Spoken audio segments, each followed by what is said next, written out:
Hi, Quanta-3 friends. Welcome back. My name is Hosanna. I am your embedded writing specialist for your Quanta-3 course. And today I'm going to show you how to format a table in APA 7th edition style. And what better place to start than the APA style guide itself? So this is the website that is linked in your course shell that you can refer to at any time working with any sort of APA 7th edition work, whether that's a table, a figure, or regular citations. Definitely recommend referring to this resource. So I want to just start just by going over the basic components of a APA 7th table. And this is, again, listed on the website, so you can refer back to it. But I just wanted to address some of the things that we will be discussing in the demonstration for this video. So taking a look at the first thing, we will have the table number. So this is going to be the chronological order of the tables that appear in your IMRAD, starting from 1, going all the way down to whichever number you might end with at the end of your paper. And it appears above the table title and will be in bold font. So we'll show that when I go back to the reference, or excuse me, the example, but that's the first place to start. Then you'll move down to the actual title of your table, which is a brief but descriptive title that is both capitalized and italicized. So you'll go through, and it's just to provide further context for what the information you are displaying in your table refers to. Following that, in the actual table itself, you'll have your headings, and I'll go into a little bit more detail when we actually have the example in front of us. And then the body, which has the information itself, whether it be the data points or the words or the demographics, depending on what kind of data you're showing. These are the things that appear in the cells of the table. And again, I know it might not make a lot of sense right now, but in the demonstration, I'll show you and identify what each of these components are. A few things to make note of the body is going to be, you can have it single spaced, 1.5 spaced, or double spaced. And the reason that they give you, more than just one option is because they're allowing you as the researcher to make the best decision for the data you are providing, to make it the clearest for your readers. Meaning, if you have a lot of data points and you maybe need to take up more space, then perhaps it should be single spaced rather than double spaced. Or if you feel that the single space is just too jammed together and you can't quite read it as clearly, and you want your readers to see the data points as being very separate, then perhaps that double space is the best option. So it is up to you, but all three are compliant with APA 7. And then a few more things that's pretty standard is left align the information in the columns, which we'll go over. And then in general, in the cells themselves, the information should be centered. Lastly, the thing that appears at the very end of your table, which is the same thing for a figure, is your note. So this is the line that again happens outside of your table, at the bottom of your table, that provides any other context, whether that be sample size or maybe like time and location that the data was gathered. And the specific technical changes that you'll have to make is that your table, the word note should be italicized and capitalized with a period at the end. And I'll show you an example of that in a minute. Lastly, I just wanted to take your attention to look at this diagram right here. So this is something that you can download directly from this AP style website.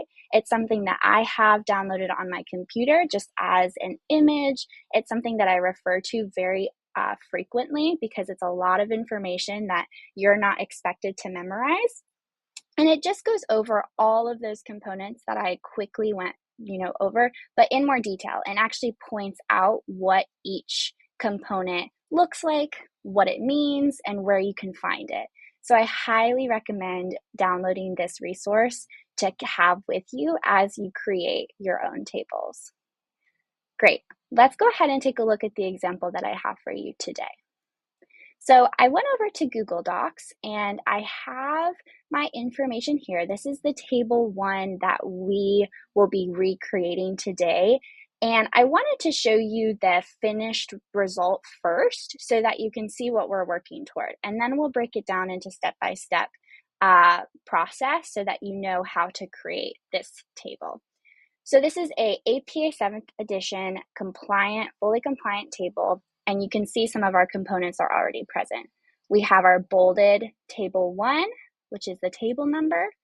We have our italicized and capitalized table title that is giving the context or naming the information that I'm presenting to you.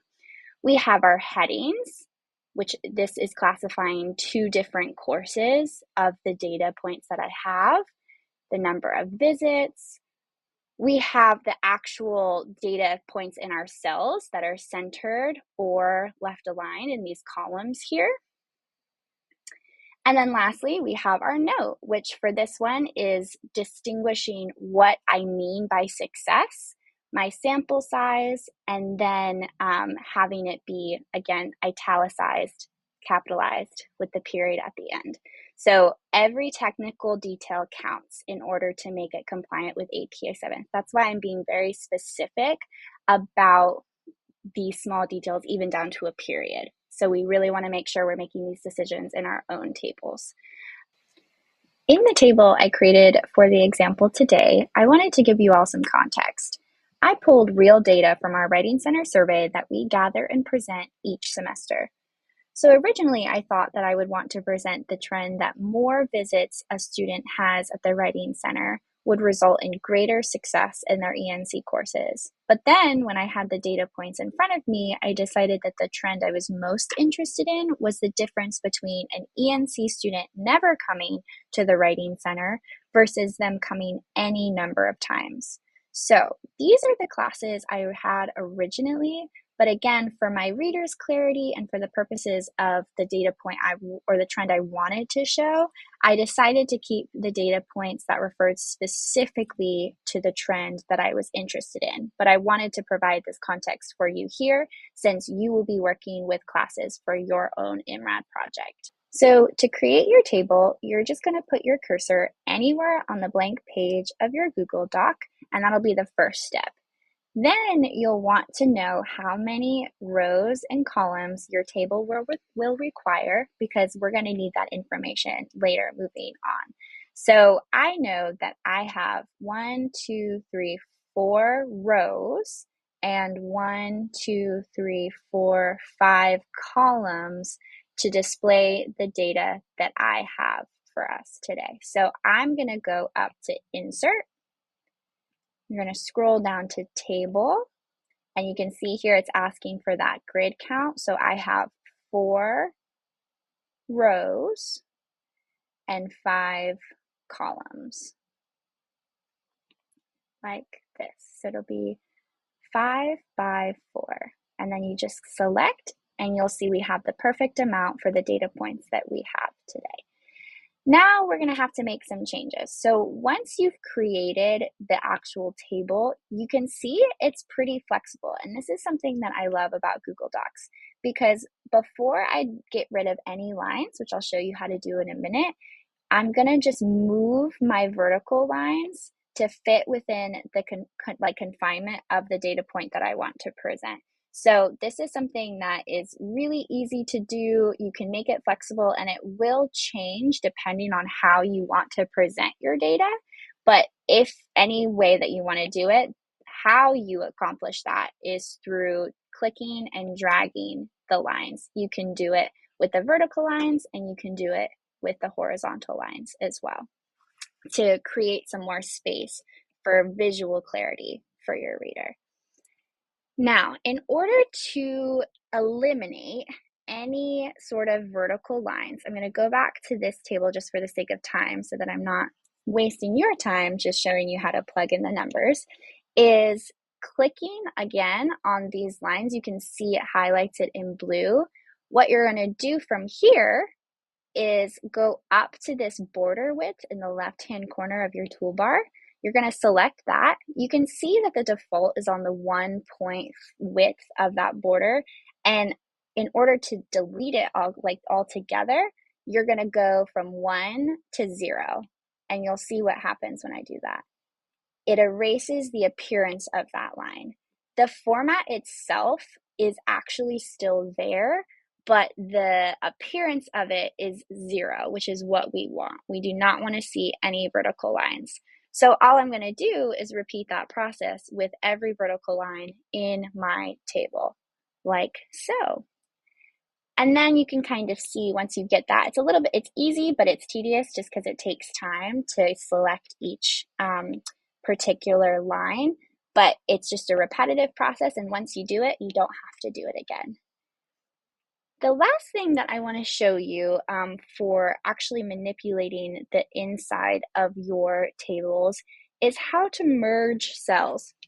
So the reason that we would want to merge cells varies, but we often will in order to eliminate, like specifically with our headers or our headings, is to kind of eliminate this sense of like 1 block, 2 block, 3 block, and instead put them all together if we only need 2 separate headers. So how you do that is you highlight all of the cells that you want to combine. You're going to right click on your computer and you're going to go down to merge cells. And you can see here, my information that was in that 3rd cell block is now all together in one. And then I'm just going to move my font over to make it fit closer to where I want it over here, just like that. So it's pretty flexible. And then moving forward, you'll have something when you edit your table, you'll look like this. It'll be very clear lines going up and down within the columns.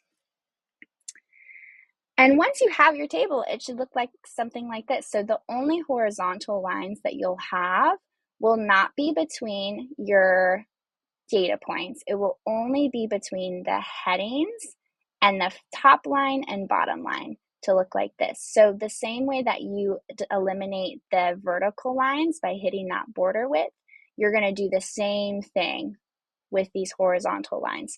So I know that I need this line up, below my ENC 1101, but I don't need to separate the 0 and any. So I'm going to select that horizontal line, go back up to border width, move it from 1 down to 0. And you're just going to continue to do that until all of your lines are gone again. And then it'll look like this. So that's how you actually manipulate the table within the cells. But how are we going to go ahead and insert that note? So it's pretty simple. Again, just like you would add a sentence to the line, you're going to put your cursor outside of the table so that it's below that horizontal line.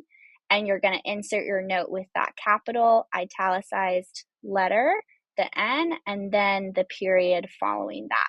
And then after the note is where you give the actual context you're trying to provide. One more thing, we talked a little bit about the spacing from single space, 1.5 space or double space. So what I chose for my readers, I thought the best clarity would be double spaced. So this is something that is really important within the table itself. But what it didn't mention is that when you have your table number and your table title, this will always be double spaced. The information that happens outside of the body or the cells will be double spaced. So you want to make sure that you have it set to that. And the way that you do that on Google Docs is going up to the right. You'll see line and paragraph spacing, and you'll want to make sure that it's selected to double, which mine already was, but yours may default to single 1.5. But you'll want to make sure that you're selected it to double. And then you plug in your italicized table title, that table number, and you're good to go.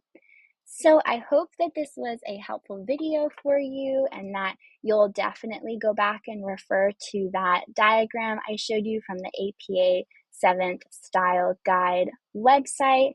Remember, those resources are in your course shell, and if you have any questions, feel free to reach out to the Writing Center. We have a whole team waiting to help you format your tables in APA 7th. Good luck on your MRAD.